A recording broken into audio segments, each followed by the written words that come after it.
more likely you are to be single for an extended period of time. That's for those of you watching the replay, because I know y'all just coming in, but that's what we're going to get into today. Now, for those of y'all who are watching live, let me give you kind of the backstory. So I was on a live chat recently with my Self-Crown VIP members. That's my private app, by the way, where I answer questions. So one young lady, and she's been down with the group for about 2 years now. She's been down for a while. And apparently the entire time she's been single, she was like, okay, D, I know you tell us how to heal from this, heal from that. I'm ready to get a man. I'm not desperate, but I'm ready for companionship. I'm ready to settle down. I think I have what it takes. I was like, exactly what do you mean by that? You have what it takes. Fill me in.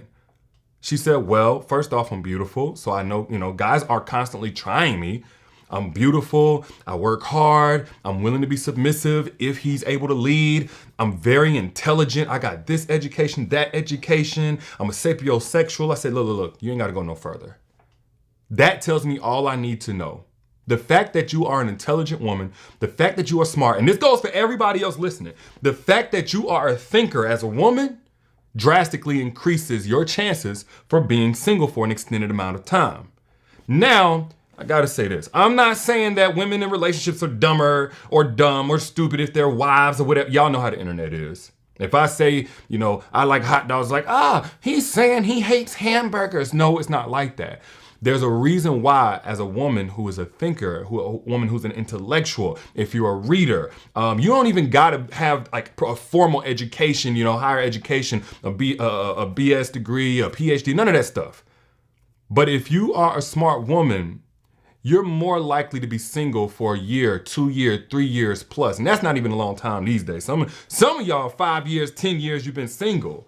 Now, the first reason why, like I said, it's not because getting in a relationship is dumb. I do believe that once you do get into a relationship, your chances are also higher to have that healthy relationship. But the first reason why intelligent women tend to be single much longer is because the dating pool for you guys is much smaller.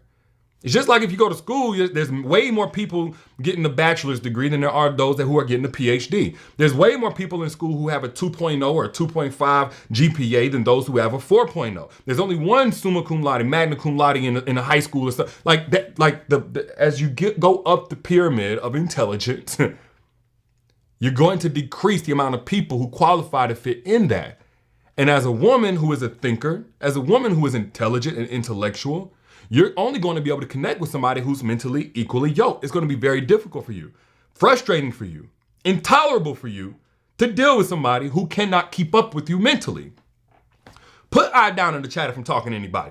Y'all who are thinkers, and I'm not even saying I necessarily, think like this myself, like this is the measurement of all intelligence, but y'all who are smart, y'all ever had a man text you and the grammar was all jacked up? Not colloquialisms, not a little slang here and there, a little shorthand. No. Like he literally could not spell. He know the difference between there, and there. He just was horrible. Like you had to squint. You feel like your IQ went down whenever you read those text messages. If you are a sapiosexual, more than likely you got turned off. And I'm just giving one example. Like as a thinker, as a woman, like your attraction is going to be heavily predicated on how you see that or how you connect with that man on a mental level. If he can't mentally stimulate you, he can't physically touch you. Again, let me know if I'm speaking facts or if I'm telling a lie. But that's the first reason why your dating pool is a lot smaller. The amount of men that you can connect with is a lot smaller. The second reason why intelligent women tend to be single more often, or if you come across a woman that's been single 5 years, 10 years, 2 years, she's likely a very intelligent woman. She's likely a very smart woman.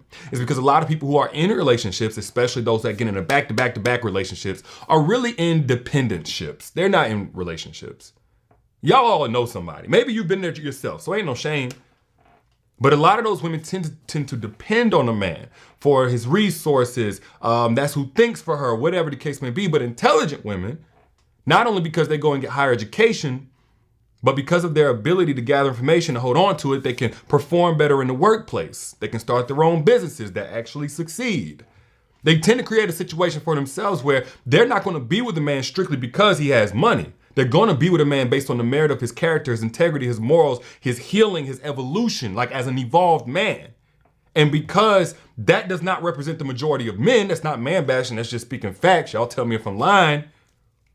Single women are more likely to stay single, or smart women are more likely to stay single longer until they find the man that's right for them, not the man that they need in order for survival.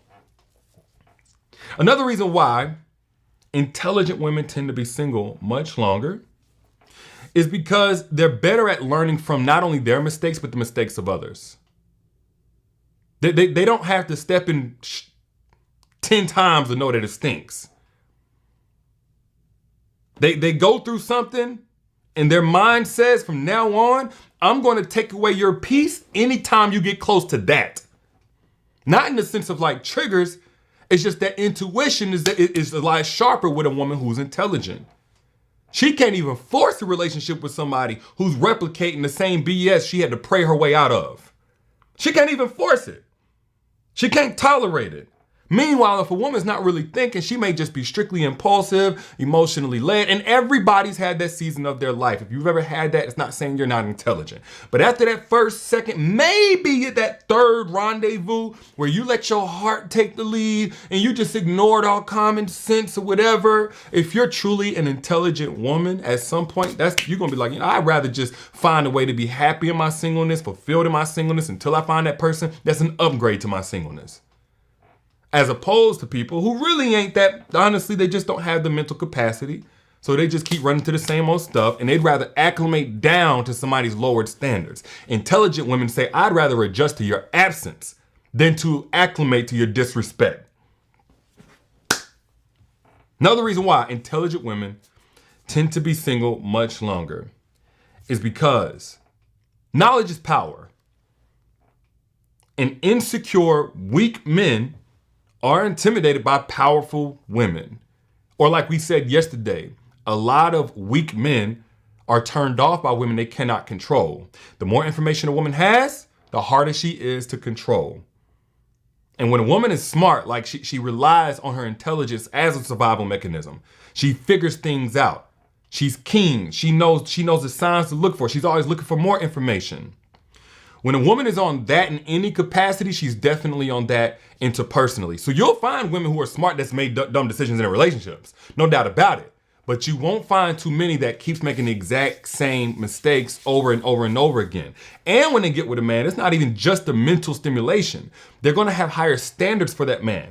Because they built on their past experiences, because they've learned from their mistakes, by the time an intelligent woman is in her second, third, or fourth relationship, she got all kinds of standards for his emotional intelligence, for his ability to communicate, for his ability to put aside his ego and pride. She already can recognize a narcissist, gaslighting. She knows all of this stuff. So it's very intimidating to a man who hates accountability because he got a woman that she don't play that. She know the game.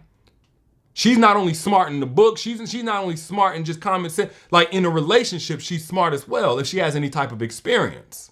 And again, that's a turnoff to a man who wants to control a woman.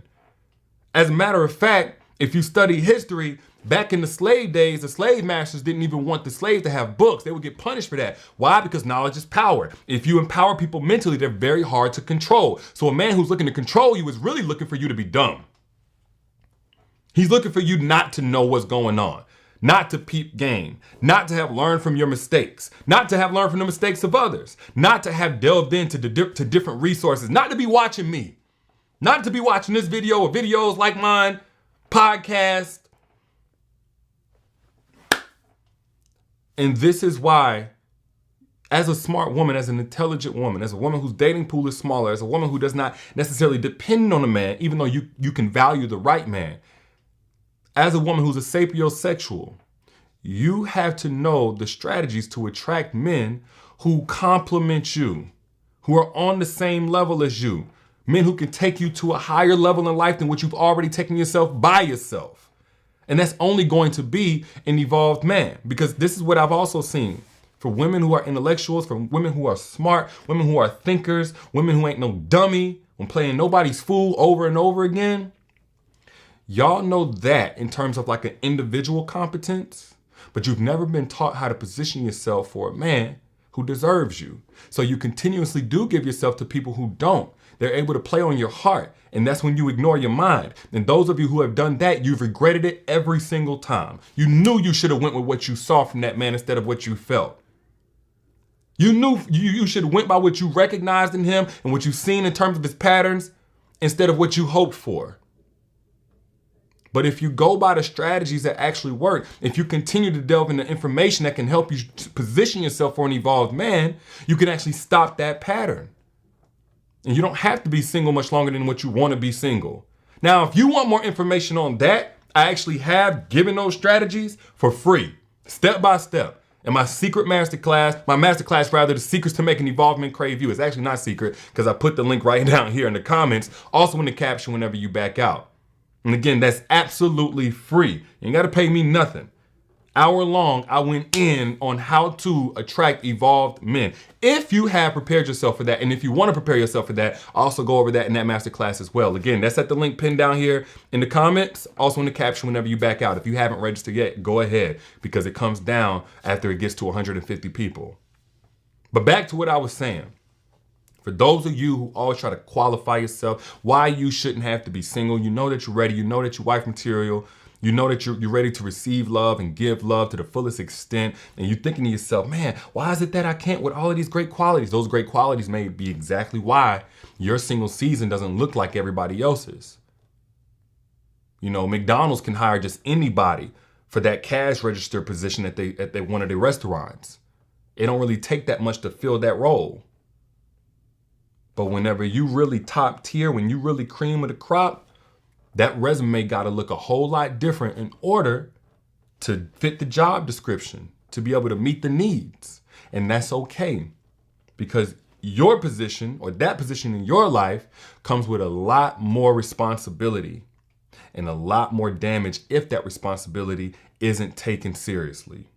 So take your time. You'll be glad you did. But those are just my thoughts. If you got anything from this, share this message right now for somebody else that you can bless by sharing it on your timeline. And if you're in the market for an evolved man, click the link. Again, jump on over there now before it fills up to get access to secrets to making evolved men crave you. That's my free masterclass where I break down how to position yourself and how to attract multiple evolved men. Holla at y'all later. Y'all be good.